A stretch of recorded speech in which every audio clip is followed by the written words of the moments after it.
Taarifa rasmi ya mabadiliko ya mechi yetu ambayo tutacheza nchini Algeria, mechi ya kwanza dhidi ya CR Belouizdad, mchezo wa hatua ya makundi kombe la shirikisho barani Afrika, umebadilishwa tarehe.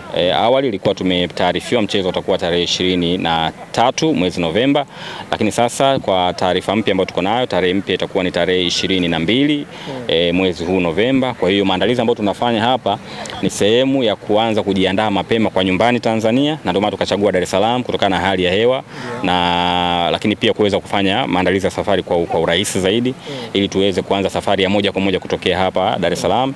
Kisha baada ya mazoezi ambayo tumeanza leo, yatachukua wiki moja, tarehe 19 kama kila kitu kitaenda kama tulivyopanga, timu itaanza safari yake rasmi sasa ya kwenda Algeria, na tukifika kule tutapata pia muda wa kufanya mazoezi na maandalizi ya mwisho kwa ajili ya mchezo ambao tutacheza tarehe 22.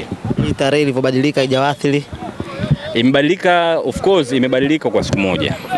Kwa hiyo imetupa pia fursa ya kuweza kuadjust mipango ambayo tulikuwa nayo, kwa hakuna athari ya moja kwa moja ambayo imetokea. Ingebadilishwa labda kwa wiki nzima, ingetuvuruga.